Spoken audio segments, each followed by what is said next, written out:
अस्सलाम अलैकुम मेरे प्यारे दोस्तों, उरूज की तरफ जाते हुए रास्ते में फूलों के बीज फेंकने चाहिए। जवाल का सफ़र पर सुकून रहेगा अगर कांटे बिछाकर जाएंगे। वापसी पर खारदार झाड़ियाँ मिलेगी और वापसी का सफ़र तो हर सूरत तय करना होता है। हमारी ज़िंदगी में बेशुमार वाक़यात रूनुमा होते हैं जिनको लाख कोशिश के बावजूद हम भुला नहीं पाते। ऐसा ही एक नाकाबिल फरामोश वाक़या आप क़ारीन के लिए बयान कर रही हूँ जो उम्मीद है आपको मुद्दतों याद रहेगा। ऐसे वाक़यात लिखने का मकसद ये होता है कि शायद कोई नसीहत पकड़े और लिखने का हक अदा हो जाए। मामू शकील 4 बहन भाइयों में सबसे बड़े थे। उन्होंने मैट्रिक तक तालीम हासिल कर रखी थी, बाकी बहन भाई इन पर थे। गांव के लोग मामू को चौधरी कहते थे। इलाके में भी उनका काफ़ी असरवर सोख्त जारी है। नाजिम से उनकी दोस्ती थी। नाना की 40 एकड़ अराजी थी जो नाना की वफ़ात के बाद उन्होंने पटवारी और तहसीलदार से साज बाज करके अपने नाम करवाई। जब दूसरे बहन भाइयों को पता चला तो वो अपने हिस्से की ज़मीन मांगने लगे। मामू ने ज़मीन देने से इनकार कर दिया और कहा, वालिद साहब ने मरने से पहले ही ज़मीन मेरे नाम करा दी थी। चाचू गांव के चंद बड़ों को लेकर उसके पास गए। उन्होंने मामू को बहुत समझाया, ये आपके सगे बहन भाई हैं, आपके वालिद की ज़मीन में अब सबका बराबर का हिस्सा बनता है। अपने बहन भाइयों को उनके हिस्से की ज़मीन दे दो, ये भी खुश हो जाएंगे और अल्लाह भी राज़ी हो जाएगा। मगर कोशिश के बावजूद मामू ने माने अपनी ज़िद पर कायम रहे। यहाँ से मायूस होकर उन्होंने अदालत को दरवाज़ा खटखटा। अपने असर और सूख की बना पर वो अदालती जंग भी जीत गए। अब वो 40 एकड़ ज़री ज़मीन के तन्हा मालिक थे। मामू का एक ही बैठा था जो शहर में तालीम हासिल कर रहा था। एक मुंशी रखा था जो होने वाली आमदनी का हिसाब किताब करता था। ज़मीनों से अच्छी खासी आमदनी हो रही थी। 40 एकड़ ज़मीन में 2 एकड़ ज़मीन गैर आबाद थी। यहाँ एक पुरानी कब्र थी। लोगों का ख्याल था इस कब्र में अल्लाह का नेक बंदा दफन है या कोई गैर मरी मखलूक रहती है, जिस वजह से चौधरी यूनुस की फसल दूसरे लोगों से ज़्यादा औसत देती है। ज़िंदगी सब्र और शुक्र की आजमाइश है। जो इस आजमाइश में कामयाब रहते हैं, ज़िंदगी बस उनकी है। जो सब्र और शुक्र की अहमियत को नज़रअंदाज करते हैं वो इस जहां में भी और आखिरत में भी नाकाम रहते हैं।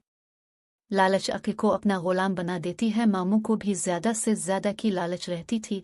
इसने कई बार सोचा इस गैर आबाद ज़मीन को भी आबाद किया जाए ताकि इसे काश्त के काबिल बनाया जा सके। इस तरह आमदनी में भी इजाफा होगा। एक दिन इसने अपने मुंशी लियाकत को अपने इरादे से आगाह किया। मुंशी ने कहा, ठीक है चौधरी साहब, हम सुबह काम शुरू कर देंगे। 8-10 दिन में यह ज़मीन हमवार हो जाएगी। दूसरे दिन जब कब्र वाली ज़मीन को हमवार करने का काम शुरू होने लगा तो गांव के बुजुर्ग मामू के पास आए। उन्होंने कहा, इस ज़मीन को हमवार ना करें। यहाँ कोई अल्लाह का नेक बंदा दफन है या कोई गैर मरी मखलूक रहती है। उनको तंग ना करो। अल्लाह ने आपको बहुत कुछ दिया है, अपने अगर उनको बेघर किया तो ये आपके लिए नुकसानदेह होगा। उन्होंने बड़ों का कहना मानकर काम रोक दिया। रात को एक नादीदा कुव्वत मामू के पास आई जिसे देखकर वो डर गए। आप कौन हैं और क्या चाहते हैं? मैं कोई भी हूँ, आपको इससे क्या गरज? आपको ये बताने आया हूँ कि आपकी गैर आबाद और बंजर ज़मीन हमारा मस्कन है। अपने जो इसे हमवार करने का मंसूबा बनाया है इसे अपने जहन से निकाल दे। अगर आपने ऐसा ना किया तो आपका बहुत नुकसान होगा, आपकी ज़मीनों की आमदनी भी ख़त्म हो सकती है। ये कहकर वो कमरे से निकला और फ़िज़ा में तहलील है कर मामू की निगाहों से ओझल हो गया। सुबह मामू ने मुंशी को अपने पास बुलवाया, रात वाला वाकया सुनाया और कब्र वाली ज़मीन को हमवार करने से मना कर दिया। वक्त गुजरता रहा। एक दिन मामू को फालिज का अटैक हुआ। वो बिस्तर के होकर रह गए। ज़मीनों की देखभाल अब उनके बस का काम नहीं था, लिहाजा उनका बेटा हारिस तालीम अधूरी छोड़कर वापस गांव आ गया। अब वो ज़मीनों की निगरानी करता। अपने बाप की तरह हारिस ने भी गैर आबाद ज़मीन को हमवार करके उसे काबिल काश्त बनाने का इरादा कर लिया। इस सिलसिले में जब उसने मुंशी से बात की तो इसने कहा, पहले बड़े चौधरी से बात कर लें, उन्होंने ये ज़मीन आबाद करने से मना किया है। हारिस ने अपने वालिद साहिब से बात की। मामू ने बताया, यहाँ गैर मरी मखलूक रहती है और अपने साथ पेश आने वाला वाकया भी बयान किया। ये जिन भूत वाली बातें सब झूठी होती हैं, उनका हकीकत से कोई ताल्लुक नहीं होता। हमने अपनी ज़मीन आबाद करनी है, किसी की ज़मीन पर कब्जा तो नहीं कर रहे जो हमारा नुकसान होगा। अगर यहाँ नादीदा कुव्वतें या जिन भूत वगैरह रहते हैं तो वो कहीं दूसरी जगह जाकर आबाद हो जाएंगे।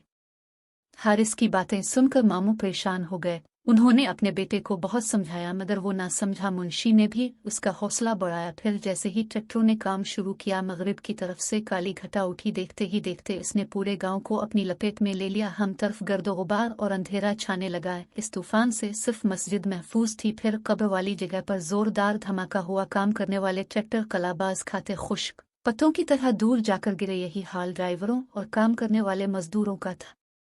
हम आज किसी को नहीं छोड़ेंगे, हम तुम्हारा नाम व निशान मिटा देंगे। तुमने हमारा आराम और सुकून बर्बाद किया, हमारे बच्चों को मारा, हम तुम्हारी नस्ल को मार डालेंगे। ये आवाज़ें इस कदर खौफनाक और करख्त थीं कि हर जी रूह को खौफ आने लगा। हर तरफ आह व बकार और क़यामत सगोर बरपा थी। एक नादीदा कुव्वत हारिस को उठाकर छत तक ले गई और फिर एकदम ही छोड़ दिया। वो दिरम से फर्श पर कमर के बिल गिरा। इसको काफ़ी चोटें आए। भला हो इस मुअज्जिन का जिसने अल्लाह अकबर कहकर जोहर की अजान शुरू की। अजान के कलिमात सुनते ही हर तरफ सुकून हो गया। गाँव के लोग मस्जिद की तरफ दौड़े। मस्जिद का सहन ज्यादा वसी नहीं था कि गांव के सारे लोग इसमें समा जाते। लोग इमाम मस्जिद से दुआ की अपील करने लगे। इमाम मस्जिद ने दुआ कराए, ए मखलूक खुदा, इन गरीब लोगों का तो कोई कसूर नहीं। ये चौधरी के हाँ मजदूरी करके अपना और बच्चों का पेट पालते हैं। आज भी ये लोग वहाँ मजदूरी करने गए थे। ये लोग अब की बस्ती से बेखबर थे। अनजाने में जो गलती कर बैठे हैं, इस गलती की मुआफ़ी चाहते हैं। हो सके तो चौधरी साहब को भी मुआफ़ कर दें। ये सब शर्मिंदा हैं, आइंदा कभी आपको बस्ती की तरफ नहीं जाएंगे। फिर अचानक सफ़ेद लिबास पीने एक बुजुर्ग सामने आए। ए आदम की औलाद, हम भी अब की तरह खुदाए बुजुर्ग व बरतर की पैदावार हैं। हम अपने आप में गुम रहने वाली मखलूक हैं। हम बेवजह किसी को परेशान नहीं करते और न ही हमने कभी आपका बुरा सोचा है। अगर हमने किसी के साथ बुरा सलूक किया तो वो सामने आए, हम सज़ा भुगतने को तैयार हैं। अपने गिरबानों में जिनको है आपका दीन इस्लाम तो अमन व शांति का दर्स देता है। बुर्दबारी और तहम्मुल इसके उसूल हैं। सिरात मुस्तकीम इसकी राह है और सच्चाई और इंसाफ जज्बा ईमान है। चौधरी यूनुस और उसके बेटे का किरदार सबके सामने है। लालच की हवस ने उनको इंसान से हैवान बना दिया है। झूठी शान और शौकत बढ़ाने के लिए उन्होंने अपनों का हक मारा है। बहन भाइयों की जिंदगी अजाब बना दी। जाओ, हमने तुम्हें मुआफ़ किया, फिर कभी भूल कर भी हमारी बस्ती की तरफ मत आना। दोबारा गलती की तो हम मुआफ़ नहीं करेंगे। याद रखो, इस वक्त हम खौफ खुदा से आप लोगों को मुआफ़ कर रहे हैं, मगर चौधरी यूनुस और उसके बेटे को कभी मुआफ़ नहीं करेंगे। उनको हम तड़पा तड़पा कर मार देंगे। हम उनको ज़रूर सबक सिखाएंगे। उन्होंने अपनों के अरमानों का खून किया, हमारी बस्ती को गिराया। ये मुआफ़ी के हकदार नहीं। उनको मुआफ़ी ऐसी सूरत मिल सकती है अगर ये अपने बहन भाइयों को उनके हिस्से की ज़मीन वापस कर दें और दोबारा कभी हमारी बस्ती का रुख न करें। सब लोग गर्दनें झुकाए इन बुजुर्ग की बातें सुन रहे थे और उनकी दहशत से हर कोई कांप रहा था। अब मैं जा रहा हूँ, अगर चौधरी साहब ने हमारी बात न मानी तो हम इसको इबरत का निशान बना देंगे।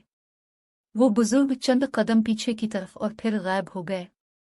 इमाम मस्जिद ने लोगों को मुखातिब किया, हमसे गलती हो गई है। इस गलती के इजाले के लिए हमें दोबारा इसी मखलूक की मिन्नत, समाजत और कर वाली जगह पर खैरात करना होगी। हमें हर हाल में इस मखलूक को राज़ी करना होगा। अगर हमने ऐसा न किया तो पूरा गांव राख का ढेर बन जाएगा। इसी वक्त गांव के हर बंदे ने अपनी हैसियत के मुताबिक इमाम मस्जिद को पैसे जमा कराए और शाम को कब्र वाली जगह पर खैरात की गई। मामू यूनुस ने अपने बहन भाइयों को वहां बलवाकर उनके हिस्से की ज़मीन दे दी।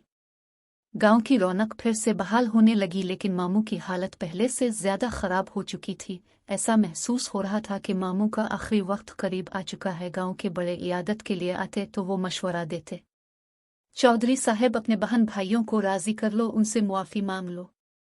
बड़ों की बात मानकर मामू ने बहन भाइयों को अपने पास बुलवाया, अपने किए की मुआफ़ी मांगी। सब बहन भाइयों ने इसे मुआफ़ कर दिया। एक बार फिर जिन्नात की बस्ती में खैरात बांटी गई। लोग खैरात के चावल खा रहे थे। एकदम एक लम्हे के लिए सब कुछ रोशन हो गया। इमाम मस्जिद ने कहा, जिन्होंने दिल से चौधरी साहब को मुआफ़ कर दिया है।